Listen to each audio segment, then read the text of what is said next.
Hey everybody, I'm Liz and I'm a comic collector.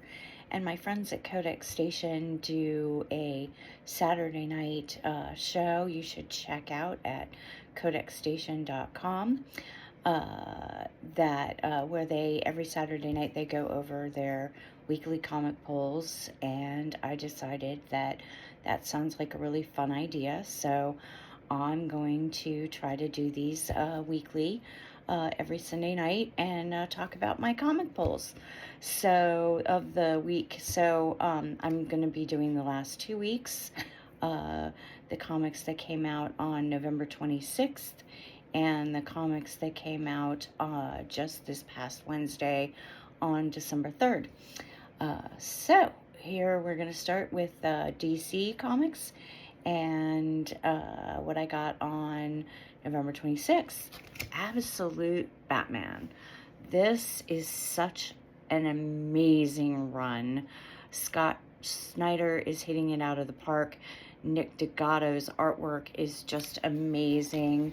Take a look at this image here. It's just phenomenal. Croc getting ready to attack Bane. The art is good. The story is amazing. It's the best thing that DC's doing right now, in my opinion. And that also goes with Wonder Woman, Absolute Wonder Woman 14. So Absolute Batman 14, Absolute Wonder Woman 14. This is amazing. Wonder Woman was raised in hell. She's the last Amazon. They're not even allowed to speak the name Amazon. So good. This issue was a very climactic. I don't want to do any spoilers, but it had kind of like a Stranger Things vibe. It was amazing. If you're not reading anything in the Absolute Universe, you should be. Next, I got a new Batman Green Arrow, The Question, Arcadia. I found this just very curiously interesting, and I wasn't disappointed. It is written by Gabriel Hardman, who also did the cover art here, which I think is pretty cool. It's kind of like a mystery, and it involves all three around Star Labs and Queen Industries. So I'm really excited to see where this story is going to go. Next was DC Comics number 1103. I love that Lois Lane is in this. Tom Taylor has been just amazing. Janen's artwork, great. I keep telling myself I'm not going to get this anymore. And then I keep getting it because the story just keeps me very invested. I'm really interested to see where this continues to go. Recommend it highly. Next, you're going to see me use kind of like a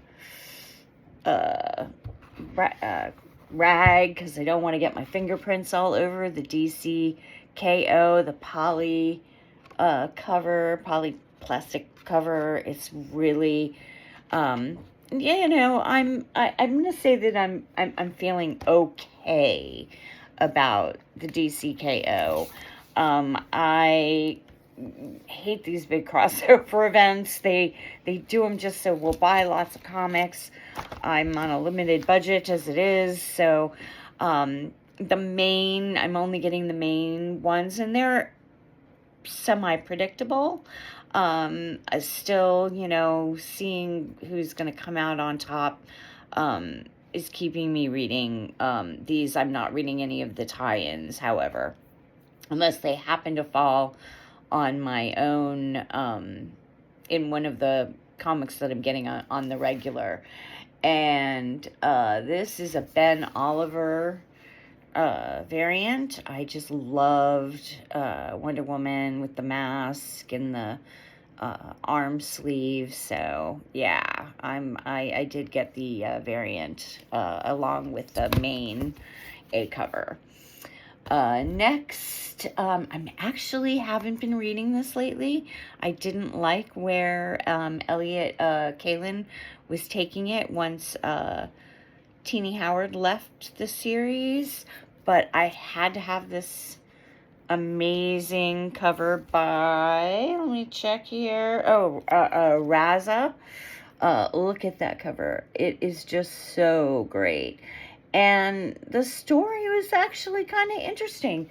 So, I might be adding that back to my list. I'm not sure. Next, this is a DCKO tie-in, but have been getting the Justice League Unlimited number, what is this, 13. It's okay. I'm not loving it. Most of these characters aren't that important to me that are, in this Terrific 10, but at the same time, I have been enjoying the overall story of what's going on since the Absolute Power run ended. So, we'll see if we keep it. I would give it a B- if I had to give it a grade. Next from DC, which is one of my favorite titles lately, Trinity, Daughter of Wonder Woman, number 5. This is getting ready to run up. It's the penultimate issue. A cover. It's a love story between Lizzie and Jason Todd's Batman, and it's just, I love this series so much. Lizzie is so much fun no matter what age she is. I'm really looking forward to seeing her more. Going to be sad when this ends next issue. But this one was really, really, really cute. When the oldest of the Trinity trio, time travelers, has a little romance with Jason Todd's Robin, and it's really, really, really cute. Now we're going to move on to Marvel and Black Cat. I'm enjoying it. I actually, this is the first time I've read Black Cat, so I'm really enjoying this Felicia trying to be good, worried about possibly her luck not working for her, even though it can mess with other people. It's starting to mess with her. Love these Adam Hughes covers. Really glad I'm getting them, new, after having to collect them for Catwoman later, much later after the run. So he's such a great artist, and I'm enjoying the story. I would definitely recommend this if you enjoy fun female characters, and especially cat-themed thieves. I also got the Derek Chew variant for that. I love his artwork so much, and I just think that he made her just absolutely, she's absolutely stunning. I'm actually considering possibly getting this one slabbed. Next is another one I'm really enjoying, Cloak or Dagger. So it's the only thing I'm reading in the Age of Revelation right now, and I'm really, really, really enjoying it. I love how Tandy and Tyrone can only be, can't be in the same place at the same time, but they have this like alternate universe where they are living happily ever after together, just in this like little pocket universe. The story is good. They have lots of good little fights where, they switch out like a wrestling tag team. So I've always loved this team, so I'm really glad that they were included with a little 3-issue run. Again, this is one I'm going to be sad to see end next month when they come out with the last issue. Let's see, then we move on to our independents. Berserker, The Bleeding Tide. I have loved this since it came out, with the very first Berserker issues. Keanu Reeves' creative idea with the way that the story is. This is about the immortal, as a pirate. She's rescued by a pirate queen, and who happens to be a vampire. And it was just a great little standalone story, as most of these have been. The artwork is great. Look at that cover. It's just, oh, wow. Anyway, this was amazing. I would highly recommend it. Next was Feral by Image. Another story that I am just loving. Feral, number 18. Oh, Lucky turned out to be not so nice after all.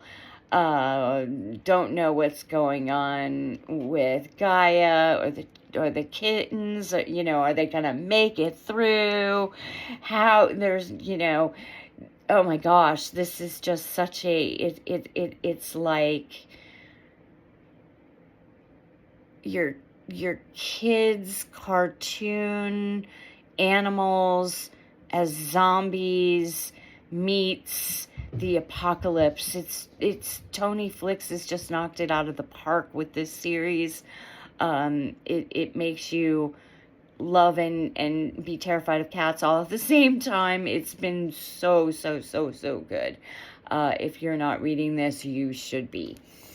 Let's see, last but not least of the independents for November 26th is Star Trek Voyager Homecoming, issue number 3. I am loving this different take on how Voyager ends up going home.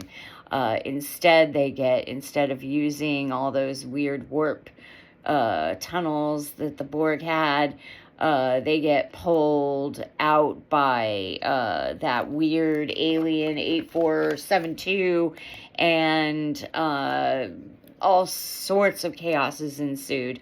It has been really good. It is supposed to be, I think, a 5 comic issue run. I'm thoroughly enjoying it. I was a huge Voyager fan back in the 90s and 2000s when it was on, early 2000s when it was on. So yeah, it was really great to see this different take on the story. And the art is great, really. I mean, you know, I'm really liking it a lot. All right, and then let's see, my one extra find for the week. I'm constantly looking for certain series of older comics, varying from, you know, 2022 going all the way back to the 50s and 60s. Right now I'm working on Poison Ivy. I have everything from issue 12 forward. So I'm working on getting issues 2. I have issue 1, 2 through 11. I got 10 several weeks ago, but late last week I got Josh Middleton's variant of issue number 3, and I just think that Josh's work is just so stunning. Look at the detail on the butterfly on her arm. It's just so gorgeous. I'm loving this run by G. Willow Wilson with Karen from HR, or Janet from HR. Oh my God, just so good. That wraps up the week of November 26th. So now I'm going to move on to this week's comics, the comics that came out on December 3rd. First, we have Birds of Prey, number 28. This was a great wrap-up to the current storyline. I was actually kind of sad to see it end. We don't know if it's the end for good, or what's going to happen. I do know that Black Canary is going to team up with a couple of the Gotham City Sirens. So something new's coming out in February called Sirens that has a couple of the Birds of Prey in it and a couple of the Gotham City Sirens. So that should be really interesting.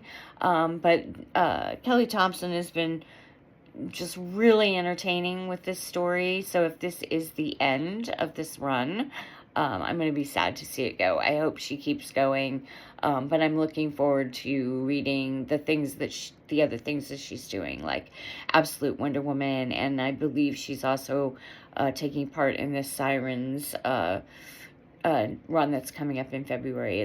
Though I could be wrong about that, I'd have to double check my facts. But very, very, very, very, very good issue. Great storyline. That was for DC.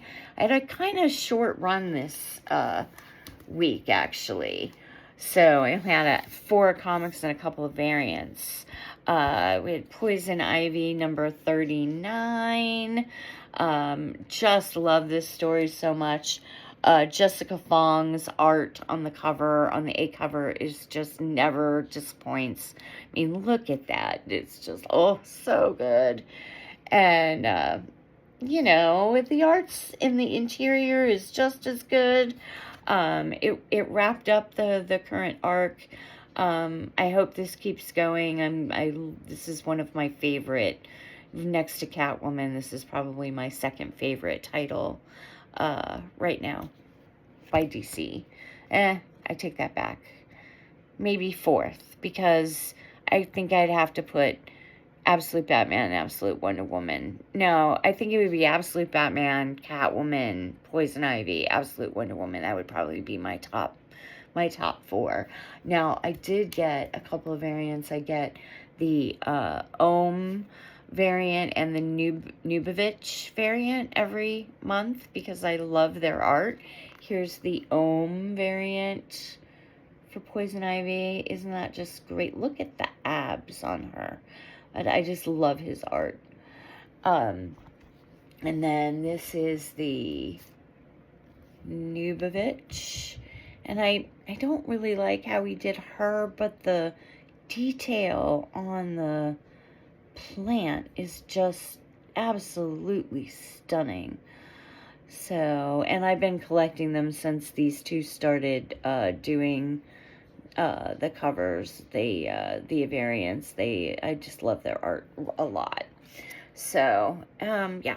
Again, if you're not reading Poison Ivy, you should be.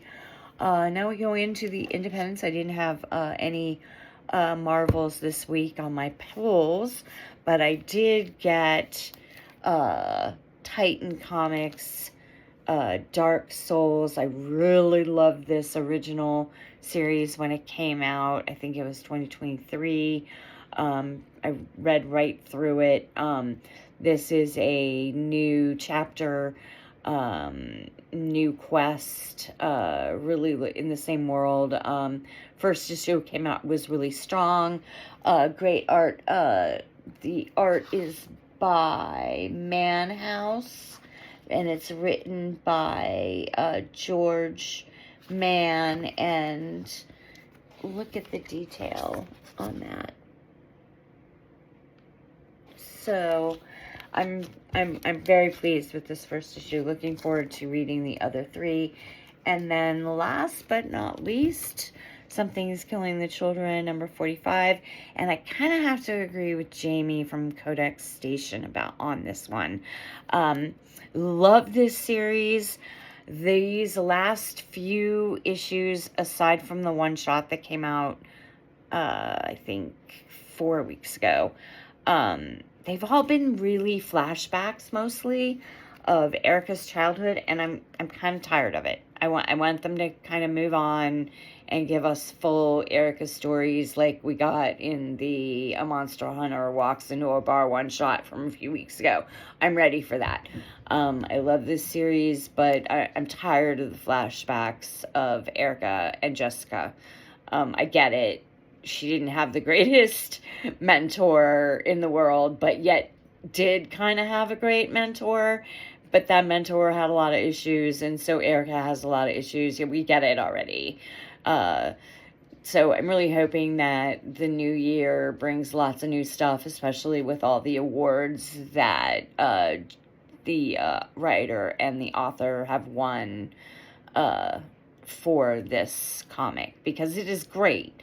I just kind of want them to stop giving us flashbacks and get back to telling us the real story, the story moving forward, I should say. So Something's Killing the Children 45 by Boom Comics. Really good if you like horror in your comic mix. I do like a little bit of horror in my comic mix, so this is very, very, very good. And then I got two little treasures. Just like I said, I was collecting Poison Ivy.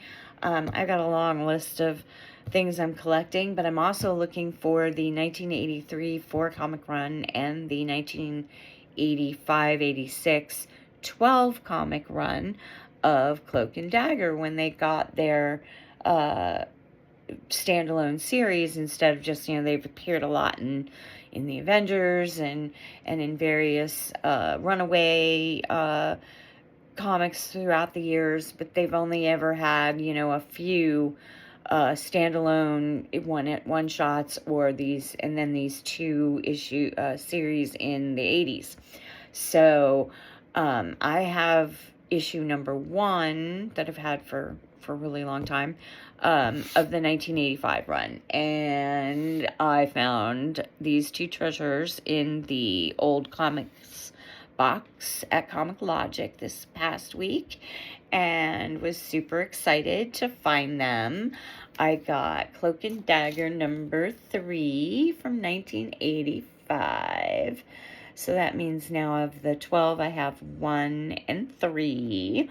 So I'm excited about that. And the price was really, really excellent. So I was really tickled that Rob had that. And they also had number 8 from early in, or mid 1986, the year I graduated from high school, believe it or not. And yeah, I was really happy to get this one too. So yeah, that less than I have to look for in auctions and cons and stuff. So that's it. That was it for this week. I like I said, I hope to do these every Sunday. And let you guys know what I'm reading, and would love to hear your comments and see what you think, and let me know if you're reading any of the same things. Do you agree with me? Do you not agree with me? Just leave all those things in the comments.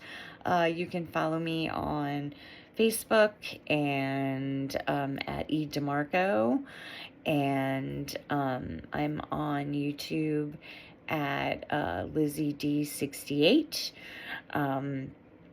So I hope you give me a follow and let me know what you think, and I hope you have a great coming week, and that holiday blessings are upon you regardless of what you celebrate this time of year. Namaste.